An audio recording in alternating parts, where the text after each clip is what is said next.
All right, welcome back to the channel. It's your boy Fanon. We have got a great fight coming up next weekend between David Benavidez and Demetrius Boo Boo Andrade. And in the lead into it, we have David Benavidez talking about Terence Crawford and what Terence Crawford is trying to do with the 168-pound division, and basically telling him and the people that are asking for that fight to sit down because it's his turn to get this Canelo Alvarez fight because he has earned it. Now, has he? And should he get that instead of Terence Crawford? Let's talk about that in this video.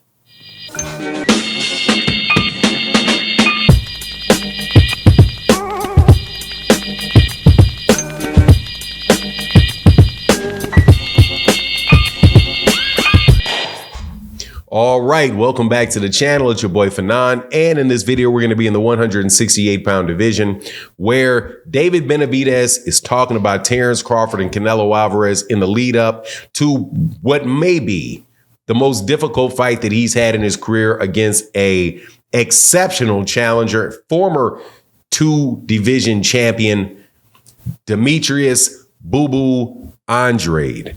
Now, before I get into the details, let me welcome you back to the channel. If you are new to the channel, please accept my invitation to hit the subscribe button, hit the bell icon so you can be notified of when we release more videos.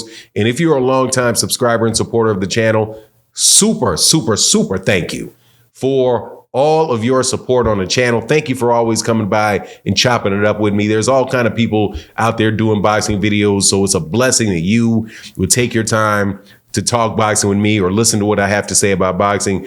Even if you got some complaints about it or whatever, I pay attention to you guys too. But thank you to specifically though to the people that support the channel through the super thanks in videos like this. It's a great way to support content creators. So thank you, Matty Yo. I'm going to say thank you to every time to you, Matty Yo. I'm going to say thank you to Mr. Pragmatic. Thank you to Paul Carrick. Thank you to Deborah Booker. Thank you to my guy, Bass Reeves. Shout out to you, Bass Reeves. Shout out to John Bowie. Shout out to my guy, Terry Schmoot.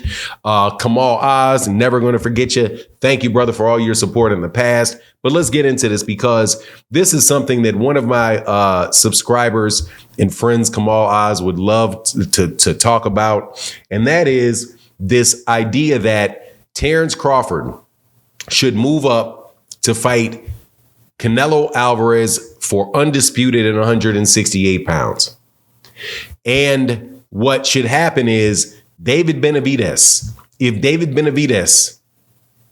wins his fight against Demetrius Andrade, that David Benavidez should have to wait more for the good of boxing so that Terence Crawford can get a shot at Canelo Alvarez. Now, if you don't know, that is what Terence Crawford says that he wants to do. He wants to, after he has a rematch with Errol Spence, if he's successful in the rematch with Errol Spence, he wants to go to 168 and fight Canelo Alvarez for the undisputed title.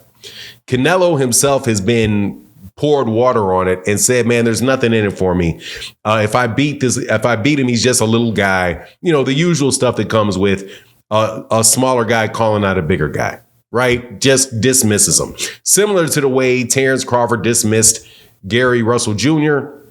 when Gary Russell Jr. said he wanted to go from 126 to 147 to fight him. And how many weight divisions is that, right? 130, 135, 140, 147. It's a 4-division jump. You have 147, 154, 160, 168, 4-division jump, just like Gary was asking Terence to do. What did Terence say? He completely ignored him. What do I get out of beating that little guy, right? Same thing Canelo's saying. However, a lot of people are saying, no, we see that fight. It's for the, looking out for the career of Terence Crawford. But here's the problem. David Benavidez says, and I think he says so rightfully, look, man, I deserve that shot at Canelo Alvarez. He said everybody wants to fight Canelo. He said if Monster Inoue could get up to 168 pounds, he would probably move up to 168 to get the fight for him with him. Everybody would do that because that's where the money is. However, He's saying, this is my weight class. I deserve the shot. Now, I'm going to tell you why I agree with him. And it's for two reasons. One is I don't think it's good for boxing that when a smaller guy moves up, a smaller guy moves up a bunch of weight classes, gets one fight, either wins or loses. I don't necessarily think that that's good for boxing if that guy is not going to stay at that weight class and defend those belts. That's one of the weaknesses of this new trend of people going for undisputed, is that they go for undisputed, but then they don't defend it. Right? There's been some people that have defended a couple times. Devin Haney, to his credit, defended it 2 times at 135.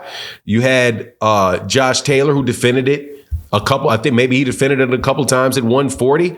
Canelo Alvarez has, to his credit, defended it 3 times. But often, a lot of times, people get it and they move up. Or you in other scenarios where you have a guy that just goes up to a weight division one time, right? And then he drops back down, like what happened with Mikey Garcia at 140. That may make it a big event and may be good that evening for that evening of boxing. But what good does it do? And this is me giving a lot of credit to Canelo Alvarez, who is the guy that is really defending that undisputed title the most. What good does that do, right? And it's because if Terence Crawford wins the fight, is Terence Crawford then going to stay at 168 and say, okay, well, now let me fight David Benavidez? Let me fight David Morrell? Would he prove that he's the best 168 pounder by beating Canelo Alvarez? No, he wouldn't, because Canelo hasn't proven that he's the best 168 because he hadn't fought David Benavidez or David Morrell or Demetrius Andrade if Demetrius Andrade beats David Benavidez. You still have questions about who the best guy is. All you would wind up having is all the belts spread. Then you got to also look at it from the 147 standpoint. From the 147 standpoint, we're already in that situation where if Terence rematches Errol Spence Jr., if he's able to win that fight, is he going to defend those titles against Keith Thurman, who's still in that weight class, Jaron Ennis, who's now the IBF champion, and said, look, man, if you don't like the fact that I took your belt, no worries. Come get it back. Right? What about the other guys in that division? I think the job of a champion is to defend his titles. And when people are talking about what is good for boxing, I think a lot of times they conflate what's good for their boxer. What's good for boxing is that a champion is down there and a champion stays at their weight class and defends that belt against all comers. And you look at what happened in one of the better eras in boxing in the late 1990s, early 2000s, where you had Bernard Hopkins, who was the king of the welterweight division, king of the middleweight division, and then winds up having fights against a lot of the guys that move up from 147, cleared out 160 pounds, waited. Those guys moved up after they did everything they needed to do at 147, and then they came to 160. And then he defended at 160 in that tournament. And that was not a one-off type of thing. That was a bunch of fights we got out of that. We got Sugar Shane Mosley and all the fights that took place at 147 between Oscar De La Hoya, Tito, Shane Mosley. You even had guys like David Reed. You have Winky Wright was in the mix. You had Fernando Vargas in the mix. All of those guys at between 140, 154, and 160, man. I think that's what's good for boxing. So I agree 100% with David Benavidez saying, no, man. David Benavidez is also, by the way, never lost his championship in the ring. So really, where people talk about what undisputed is and not isn't, and how somebody can get stripped of a belt and it's unjust, but the person that stripped it and won it really isn't the champion. Well, shouldn't that apply to David Benavidez and Canelo Alvarez as well with that WBC title? Anyway, that's my take on the matter. Please let me know what you think in the comment section. And with that, I'm out. Peace.